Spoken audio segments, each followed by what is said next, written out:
from Russia work here a lot and around the world? Well, I think that classical music is doing altogether quite well. We have to remember that not only New York and London, Berlin and Vienna, or even Moscow, Petersburg matter. There are small places, there are new, I don't call it markets, but there are new places for classical music. Maybe China, maybe, I don't know, Thailand, maybe New Zealand, maybe even in North America or South America. There are places where it's exposed more and more to the people. And the mystery of conducting and the profession we all belong to is that you never know who is there. You go and conduct, you hope there are good people there. There is a full house, thanks God, but you never know who are these people. So one of them maybe is next Beethoven, maybe, we hope. Maybe one of them is next Maestro Mazur. Maybe one of them is next, you know, great actor or great poet or great philosopher, but also loves music and needs it.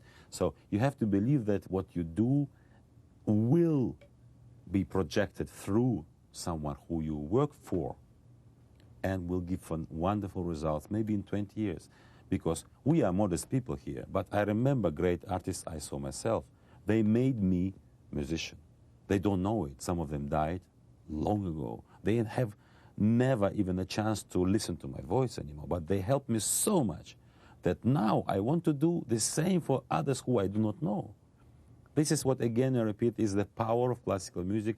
Never will stop this power, and no one is in a position, in power, to block it, because it's just incredible mystery of what we can do all together. I think it's true. We'll always be here. There'll always be an audience for what we do, for what the people who are our colleagues do as instrumentalists, singers, conductors. But the City, May 2nd at Riverside Church, Washington, May 3rd, Kennedy Center, Boston, May 5th, and Berlin, June 26th at 8 p.m. Why do you work so hard? Why do you work so hard? That everybody knows you. You can't get there without hard work. Yeah. I think I do not work that hard. It just seems, because we conductors appear in many places. So people hear that he was there, he was here, he was another place, not because we really go every hour to the different continent, but what you do should be seen by a lot of people, because this is unfortunately what is the characteristic of our profession. You don't do it at home, you do it and you are exposed to a lot of people. So that's why it seems that we are everywhere, at least but I spend 250 days a year only with one institution, which is Kirov. Kirov, right. 250 days a year. Another 100, a bit less maybe, days I divide between Metropolitan Opera and 4 or 5 orchestras. You know, there are good orchestras in London, Vienna, New York Philharmonic, but very few, really 4 or 5, not because just physically there is no time. How are you different today than you were as a conductor 5 years ago? 5 years ago. How are you different? I am responsible now for much more than I was responsible for 5 years ago. I am a head of Kirov. So I go to Mr. Yeltsin and I tell him, we have to enter 21st century as a strong, technically and structurally equipped theater, which is in the same family with the Metropolitan Opera, La Scala, Vienna Staatsoper, the Paris Opera, Covent Garden, although some of these houses also have some problems. But I want to see historically important place where I am now named head of this institution to be in fine shape. And I tell President of my country quite recently that it cannot be a subject which he will see as a, okay, it can do it all right. He has to also feel that this is a subject for him to take care of and to help. I think he shares this feeling. He told me, yes, we will do it. This is what worries me much more than it was 5 years ago, because I want to make it flourishing, strong, successful, well-organized, well-run institution. Roll tape. This is a rehearsal with you. Here it is. Sounds good, but I think this second bar can be more capriccioso.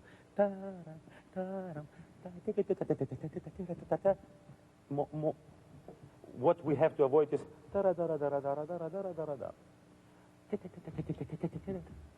in the middle of the bar. I will welcome slight agitate, slight.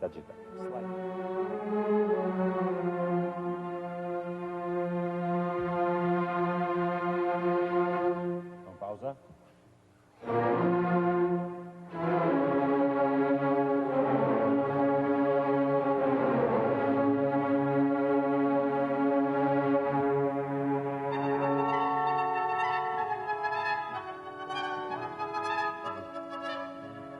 Ataca.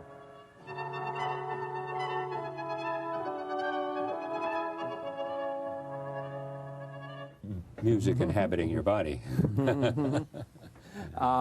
When you look at the kinds of music most of you play, is it fair to say, generally, a resistance to contemporary composers? World, new contemporary opera is a gambling.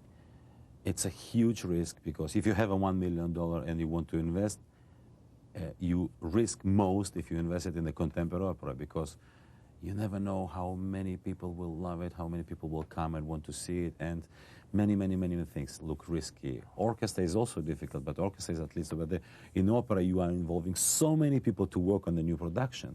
And you have to be sure that this is like Wagner, or Mozart, or Tchaikovsky, and it's very difficult to find new Wagner or new Tchaikovsky. It's very difficult. Is that why we have... Think of Russia as one of the most important places for me forever.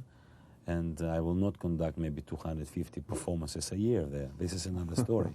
But I also hope that we will not only go through the difficulties, but we will go through this period with a huge capital. First of all, artistic capital, reputation, confidence, and in this case, I am more than happy to continue. And I also hope that not only me is the only one who believes it will happen. Has the change in the politics of Russia changed the world of music at all? Yes, I think that there are dramatic changes in Russia. A lot of people left the country, so they are now maybe making important, adjustments or so in America, or in Germany, or in England, in other countries. But I think somehow this empty space is filled with a new talent. Yeah. So it's bad, but out of 5 elements, 1 element is good. There is more space for new talent. Talent goes very fast. Where will you be conducting, composing, orchestras? And I think most important, as we came to the conclusion of this, about the significance, the power, what culture can do to change your life, to enrich your life, and in a sense be part of the permanence of a civilization. I thank these extraordinary, talented artists for this hour, and we'll see you tomorrow night as we look at and celebrate the 50th anniversary of the State of Israel with Tom Friedman, Ehud Barak, Henry Kissinger, Abba Eban, and others. See you then.